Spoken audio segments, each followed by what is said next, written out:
Hello everybody, welcome to my YouTube channel Sandeep Chandra SVHS। আজকের এই ভিডিওতে থাকছে উচ্চ মাধ্যমিক পরীক্ষা যারা দিতে চলেছ আগামী বছরে তাদের জন্যে যে রাইটিং সেকশন আছে, যেখানে একটা গুরুত্বপূর্ণ বিষয় হচ্ছে রিপোর্ট রাইটিং। সেই রিপোর্ট রাইটিংয়ের ওপর তোমাদেরকে আমি একটা ফরম্যাট দেবো এবং বেশ কিছু ট্রিক্স বলবো, যার মাধ্যমে যারা রাইটিং সেকশনে ভয় পাচ্ছ, অর্থাৎ রিপোর্ট, লেটার বা প্রেসি এই জিনিসগুলোতে যারা ভয় পাচ্ছ, তারা অন্ততপক্ষে এই বিষয়ে নিশ্চিত থাকতে পারো যে রিপোর্ট রাইটিং যদি দেয়া হয়, তাহলে তুমি যে কোনো ধরনের রিপোর্ট রাইটিং দিলে সেটা তোমার পড়া থাক না থাক, কমন থাক না থাক, তুমি কিন্তু অবশ্যই সেটাকে লিখে আসতে পারবে। এবং একবার যদি তুমি এই রিপোর্ট রাইটিংয়ের বিষয়বস্তুটাকে ভালো করে বুঝে নাও, তাহলে যে কোনো রাইটিংয়ে তোমাকে কেউ আটকাতে পারবে না। তাই আমরা আজকের ভিডিওটায় যে টপিকটা রেখেছি সেটা হচ্ছে HS report writing format and tricks. তাই এই ভিডিওটাকে তোমরা কমপ্লিট দেখো। ভিডিওটা ভালো লাগলে অবশ্যই এটাকে একটা লাইক করো, চ্যানেলে নতুন এসে থাকলে চ্যানেলকে সাবস্ক্রাইব করার সাথে সাথে পাশের বেল বাটনে প্রেস করো, যাতে করে পরবর্তীকালে এই ধরনের ভিডিওর লিঙ্ক তোমরা সরাসরি পেতে পারো। যারা উচ্চ মাধ্যমিক দিচ্ছ, তোমাদেরকে প্রথম যে কথাটা মনে রাখা দরকার যে রিপোর্ট রাইটিং দু ধরনের হয়। এক ধরনের রিপোর্ট রাইটিং যেটাকে আমরা বলি নিউজ পেপার রিপোর্ট। নিউজ পেপারে যে রিপোর্টগুলো প্রকাশিত হয় তাকে আমরা বলি নিউজ পেপার রিপোর্ট। এবং আরেক ধরনের যে রিপোর্ট সেগুলোকে আমরা বলি ইভেন্ট রিপোর্ট। অর্থাৎ এইগুলো সাধারণভাবে স্কুল, আমাদের যে এইচএসের যে রিপোর্ট রাইটিং সেকশন রয়েছে সেখানে মেনলি এটাকে স্কুল রিপোর্টকে এখানে গুরুত্ব দেওয়া হয়েছে এবং পরিষ্কারভাবে বলে দেওয়া হয়েছে উচ্চ মাধ্যমিক পরীক্ষায় কিন্তু এই নিউজ পেপার রিপোর্ট কোনোভাবেই আসবে না। তাই কোনো বইতে বা কোনো জায়গায় সাজেশনে যদি তোমরা নিউজ পেপার রিপোর্টের ব্যাপারে সাজেশন পেয়ে থাকো বা করতে বলা হয়ে থাকে, তোমরা কিন্তু অবশ্যই মনে রাখবে নিউজ পেপার রিপোর্ট কিন্তু আমাদের উচ্চ মাধ্যমিক পরীক্ষা অর্থাৎ West Bengal council for higher secondary education, এই ক্ষেত্রে কিন্তু কোনো রকম নিউজ পেপার রিপোর্টের ব্যাপার নেই। একমাত্র যেটা আছে সেটা হচ্ছে ইভেন্ট রিপোর্টিং বা স্কুলের তরফ থেকে স্কুলকে বেস করে যে রিপোর্ট করা হয়। এছাড়া আরেক ধরনের রিপোর্টিং হয়, সেটা হচ্ছে ইনভেস্টিগেশন রিপোর্টিং। ইনভেস্টিগেশন রিপোর্টিং এই দু ধরনের রিপোর্ট আমাদের এসে থাকে। ইভেন্ট যেটা হচ্ছে স্কুল ইভেন্ট এবং আরেকটা হচ্ছে ইনভেস্টিগেশন টাইপের, অর্থাৎ তদন্ত করা রিপোর্ট। যেহেতু এখনও পর্যন্ত এই ইনভেস্টিগেশন রিপোর্ট উচ্চ মাধ্যমিক পরীক্ষায় কোনোবার আসেনি, তাই এই বিষয়টায় আমি খুব বেশি ঢুকছি না। আমি স্কুল রিপোর্ট সম্পর্কে বলবো এবং স্কুল রিপোর্ট সম্পর্কে কিছু তোমাকে ট্রিক্স দেবো, সেগুলো ফলো করলে তোমরা কিন্তু যে কোনো রিপোর্টকে লিখে আসতে পারবে। তবে এইখানে অবশ্যই আমি বলে দেবো, যারা ভালো স্টুডেন্ট, যারা ভালো লিখতে পারো, এই জিনিস কিন্তু কখনোই তাদের বিকল্প হতে পারে না। এই ধরনের যে ফরম্যাটগুলো বা ট্রিক্সগুলো আছে, এগুলো তোমাকে ভালো নাম্বার পেতে সাহায্য করতে পারে, কিন্তু একদম যে 10-এ 10 পাবে বা 10-এ 9.5 পাবে সেই নিশ্চয়তা দিচ্ছি না। তার জন্য কিন্তু নিজস্ব ইনপুট থাকা অবশ্যই দরকার, নিজস্ব একটুখানি ক্যালিবার থাকা অবশ্যই দরকার। আমি শুধু তোমাদেরকে গাইড করতে পারি যাতে করে তোমরা ভালো মার্কস পেতে পারো। যখনই আমরা কোনো ইভেন্ট রিপোর্ট লিখব, সেই ইভেন্ট রিপোর্ট লেখার ক্ষেত্রে আমাদের সবথেকে গুরুত্বপূর্ণ যে জিনিসগুলো আছে, আমি প্রথমে স্টেপ বাই স্টেপ কয়েকটা কথা বলে দিই, তারপর তোমাদেরকে ফরম্যাটের দিকে যাব। সবথেকে গুরুত্বপূর্ণ জিনিস হচ্ছে, আমি যে রিপোর্টটা লিখব তার একটা টাইটেল আমাকে লিখতে হবে। টাইটেল যেন অবশ্যই ক্যাচি হয়। ক্যাচি কথাটার মানে হচ্ছে দৃষ্টি আকর্ষণীয়। অর্থাৎ টাইটেলটাকে এমন দেবো যেটা খুব বড়ও নয়, যেটা খুব ছোটও নয়, এবং একদম যে রিপোর্ট আমাকে লিখতে দেওয়া হয়েছে তার সঙ্গে একদম খাপে খাপে যেন মিলে যায়। যেমন যদি বলা হয় যে অ্যানুয়াল স্পোর্টস, যদি বলা হয় তাহলে annual sports in ABC school বা XYZ school, annual function in XYZ school, teachers day celebration, একদম ছোট্ট করে teachers day celebration in XYZ school. এইসব জিনিসগুলোকে আমাদেরকে একটু খেয়াল রাখতে হবে যাতে আমরা টাইটেলটাকে ঠিকমতো করে দিতে পারি। এবং টাইটেলটা দেওয়ার পরে ধরো একটা আমি এক্সাম্পলারি লিখে দিচ্ছি যে অ্যানুয়াল স্পোর্টস। এখানে একটা কথা আরও একবার বলবো, তার আগে আমি লিখে নিই annual sports in XYZ school. সাধারণভাবে রিপোর্টের ক্ষেত্রে এটা বলা হয়ে থাকে যে এই যে আমরা নামটা লিখছি, অ্যানুয়াল স্পোর্টস স্কুল, এইগুলো কিন্তু সবই ক্যাপিটালে লেখার কথা। কিছু কিছু জায়গায় এটা মানা হয়, কিছু কিছু জায়গায় মানা হয় না, কিন্তু আমি তোমাদেরকে বলবো তোমরা অবশ্যই এগুলোকে ক্যাপিটাল লেটারে লিখো। অবশ্যই সব কটাকে ক্যাপিটাল লেটারে লিখবে। In XYZ school. এইটা হচ্ছে রিপোর্ট লেখার প্রথম কথা, যে টাইটেলটা অবশ্যই ক্যাপিটাল লেটারে লিখতে হবে।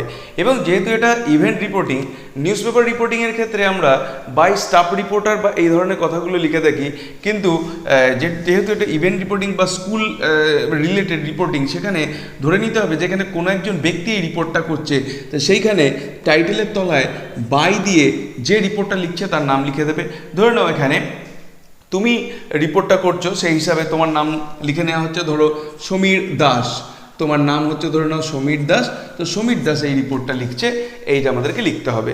এইবারে নিউজ পেপার রিপোর্টিংয়ের সঙ্গে ইভেন্ট রিপোর্টিংয়ের দু এক জায়গায় পার্থক্য আছে, যে আমরা যখন নিউজ পেপার রিপোর্ট শুরু করি তখন আমাদেরকে প্রথমে কোনো একটা জায়গা, যে জায়গায় রিপোর্টটা হচ্ছে এবং তারপরে ডেট, এই দুটো জিনিসকে দিয়ে তারপর কোলন দিয়ে আমাদেরকে রিপোর্টটা শুরু করতে হয়।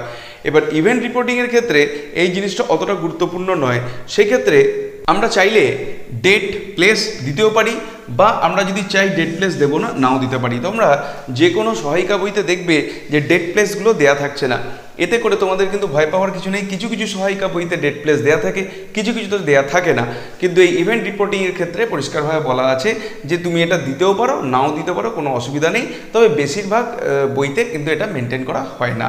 তো এইবারে যখনই আমি চলে এলাম, টাইটেল আমার লেখা হয়ে গেল এবং কে এই রিপোর্টটা লিখছে সেটা যখনই আমার বলা হয়ে গেল, এরপরে চলে আসছি আমরা রিপোর্টের বিষয়বস্তুতে। ধরো না অ্যানুয়াল স্পোর্টস দিয়ে লিখছি, বিভিন্ন ধরনের রিপোর্ট থাকতে পারে, সেটা অ্যানুয়াল স্পোর্টস হতে পারে, অ্যানুয়াল ফাংশন হতে পারে, ঠিক আছে, তো বুক লঞ্চ হতে পারে, এরকম বিভিন্ন ধরনের ট্রি প্ল্যান্টেশন হতে পারে, বা ধরে নাও ব্লাড ডোনেশন ক্যাম্প হতে পারে।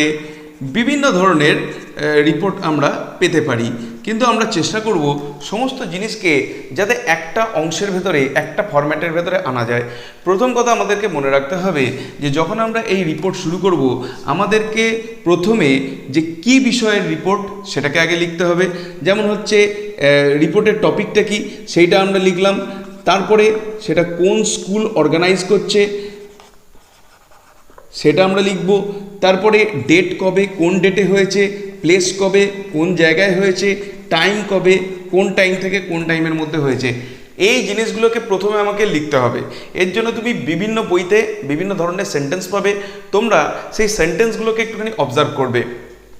দেখো কোন টপিক না, অ্যানুয়াল স্পোর্টস, বা হতে পারে অ্যানুয়াল ফাংশন, বা হতে পারে বুক লঞ্চ, বা হতে পারে ট্রি প্ল্যান্টেশন, বা হতে পারে ব্লাড ডোনেশন, বা হতে পারে কোনো debate competition, any kind of report, যাই টপিক দেওয়া থাক না কেন, সেই টপিকটা অর্গানাইজ করছে কে না XYZ স্কুল, কবে করছে, কোন জায়গায় করছে, এটা স্কুলের প্রেমিসে হতে পারে, যদি ধরো অ্যানুয়াল স্পোর্টস হয় তাহলে সেটা স্কুলের গ্রাউন্ডে হতে পারে, অ্যানুয়াল ফাংশন হলে স্কুল ক্যাম্পাসে হতে পারে, কোনোটা যদি ডিবেট কম্পিটিশান হয় স্কুলের হল রুমে হতে পারে বা অডিটোরিয়ামে হতে পারে, এরকম বিভিন্ন জায়গায় কিন্তু অনুষ্ঠানটা হতে পারে। এবার অ্যাকর্ডিং টু তোমার টাইটেল বা অ্যাকর্ডিং টু টপিক তোমার জায়গাগুলো চেঞ্জ হয়ে যাবে, এইটুকু কিন্তু তোমাকে বুঝে নিতে হবে। এবং টাইম, বিভিন্ন প্রোগ্রামের টাইম তোমার বিভিন্ন ধরনের হবে, সবগুলো প্রোগ্রামই মোটামুটি 1 থেকে 2 ঘন্টার মধ্যে হয়ে যাবে। এখন যেগুলো নতুন যোগ হয়েছে সেগুলো হচ্ছে কিছু সেমিনার হচ্ছে, কিছু ক্যাম্প হচ্ছে, এই ধরনের কিছু কিছু জিনিস যেগুলো নতুন অ্যাড হয়েছে বিশেষ করে করোনার পর থেকে, যেমন অ্যাওয়ারনেস ক্যাম্প, এই ধরনের যে ক্যাম্পগুলো নতুন নতুন এসেছে যেগুলো এই করোনার পর থেকে আসতে শুরু করেছে। তো এই ধরনের জিনিসগুলোর জন্য আমাদের টাইম হতে পারে 1 ঘন্টা কি 2 ঘন্টার, তো আমাকে একটা টাইম এখানে বলতে হবে। হয়ে গেল।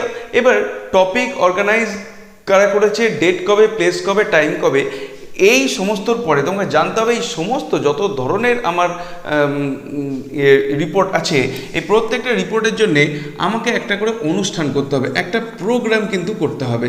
তুমি যে রিপোর্টই লেখো না কেন, এইখান থেকে হচ্ছে আসল কাজ যে আমাকে একটা প্রোগ্রাম করতে হবে। প্রোগ্রামটাই কি হবে, প্রোগ্রামটাকে আমি কয়েকটা ভাগে ভাগ করে নেবো। তাহলে দেখো এইগুলোর উপর থেকে যদি আমি একটা করে সেন্টেন্স করে দিই তাহলে কিন্তু আমার রিপোর্ট সুন্দরভাবে তৈরি হয়ে যাবে। প্রোগ্রামের প্রথমে কি থাকে, প্রোগ্রামের প্রথমে হচ্ছে একটা ইনগুরেশন প্রোগ্রাম থাকে। ইনগুরেশন তোমাকে as per condition, as per topic বুঝে নিতে হবে যে আমি কীরকম ধরনের ইনগুরেশন করব। ধরে নাও যদি ইনগুরেশনে থাকে কোনো সেলিব্রিটি, কোনো গ্রেট পার্সনের যদি জন্মদিবস পালন করার থাকে, তাহলে তাকে গার্ল্যান্ডিং করতে হবে, তাকে মাল্যদান করতে হবে এইসব। বা কোনো কোনো জায়গায় আমরা প্রদীপ প্রজ্বলনের মাধ্যমে ইনগুরেশন করতে পারি। তো প্রথম কাজ হচ্ছে আমাদের একটা ইনগুরেশন করা হচ্ছে, যে এই প্রোগ্রামটা ইনগুরেশন করা হলো বা উদ্বোধন করা হলো। এরপরে কি করতে হবে, আমাদেরকে একটা ওপেনিং সং দিয়ে দিতে হবে, যে প্রোগ্রাম ইনগুরেশনের পরে একটা ওপেনিং সং হলো। এবার ওপেনিং সংটা কে করলো? ওপেনিং সংটা করলো স্টুডেন্টসরা করলো, কোনো একটা ক্লাসের স্টুডেন্টসরা করলো, স্টুডেন্টস অফ ক্লাস 10 বা 12 আমরা দিয়ে দিলাম। তাহলে প্রথমে ইনগুরেশন হলো। ইনগুরেশন কোনো একটা স্পেশাল গেস্টকে দিয়ে আমরা ইনগুরেশন করে দিলাম, ফিতে কাটার মাধ্যমে হতে পারে, প্রদীপ প্রজ্বলনের মাধ্যমে হতে পারে।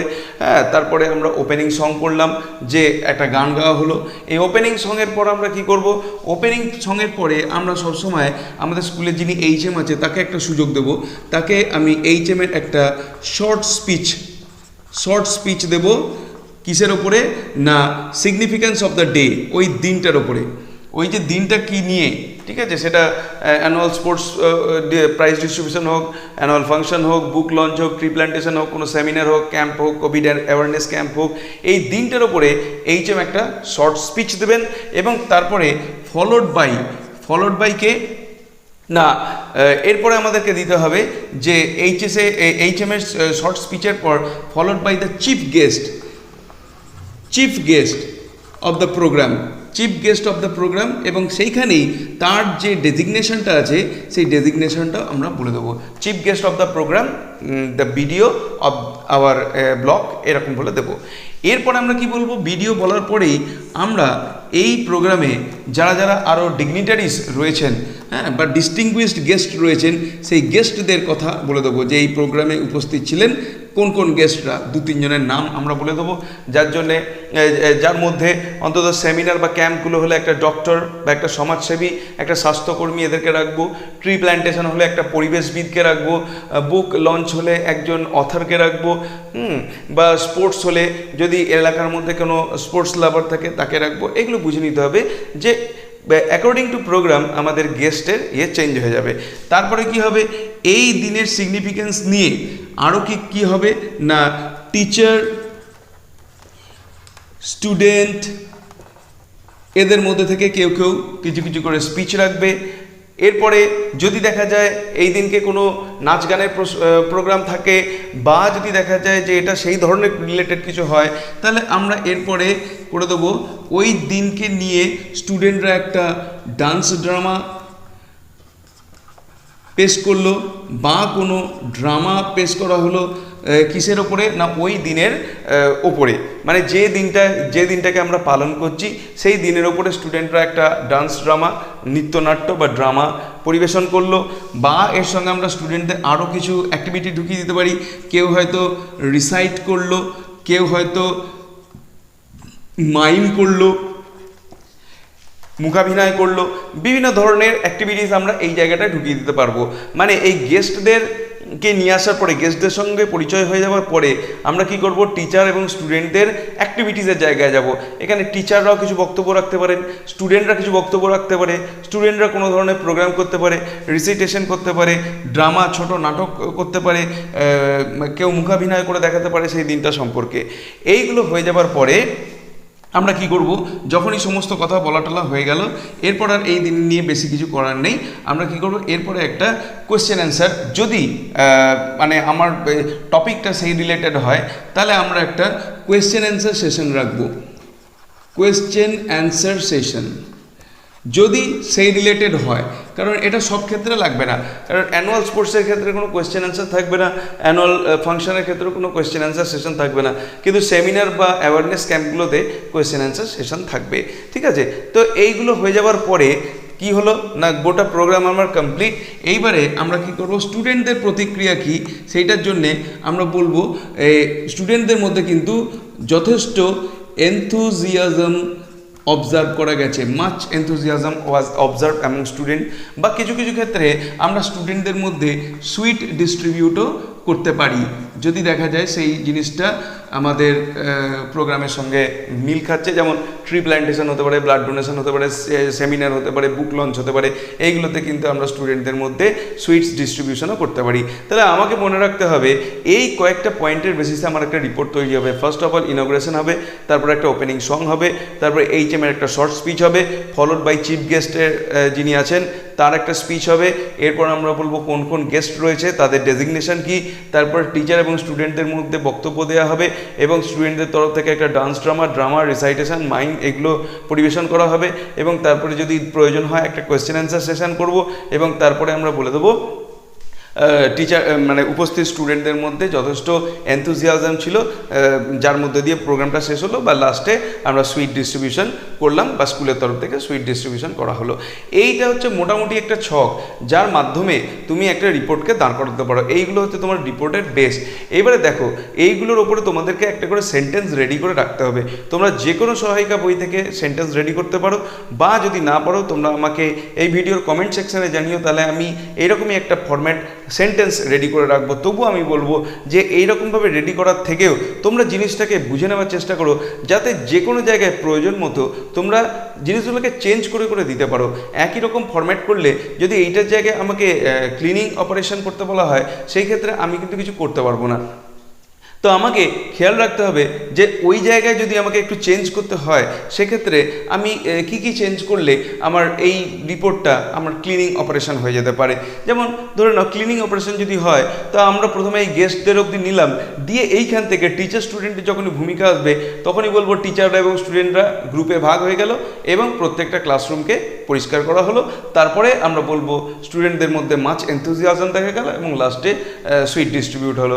আমরা এখানে বলতে পারি স্কুলের তরফ থেকে হয়তো এখানে তখন আর ডান্স ড্রামা রিসাইটেশন এগুলো হবে না, আমরা তখন এই জায়গায় বলবো স্কুলের তরফ থেকে ক্লিনিংয়ের যে ইকুইপমেন্টসগুলো আছে সেগুলো দেওয়া হলো। তার মানে দেখো এই অংশটুকু অবধি এই গেস্ট অবধি তোমার সমস্তটাই সমান থাকছে।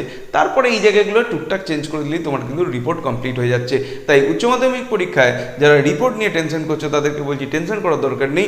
তোমরা এই ফরম্যাটটিকে মনে রেখো এবং এর উপরে তোমরা একটা করে সেন্টেন্স নিজেরা তৈরি করে রেখো। যে কোনো সহায়িকা বই থেকে তোমরা এই অবধি সেন্টেন্স সবেতে পাবে, একদমই ঘাবড়াবে না। এবং আমি বলে দিচ্ছি যে যদি তোমরা চেষ্টা করো তাহলে এই রিপোর্টকে তোমরা কিন্তু নিজেরাই লিখতে পারবে, তোমাদের কারোর সাহায্যের দরকার পড়বে না।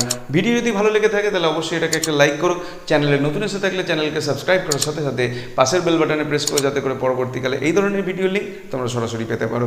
দেখা হবে নেক্সট ভিডিওতে। Till then good bye and thank you.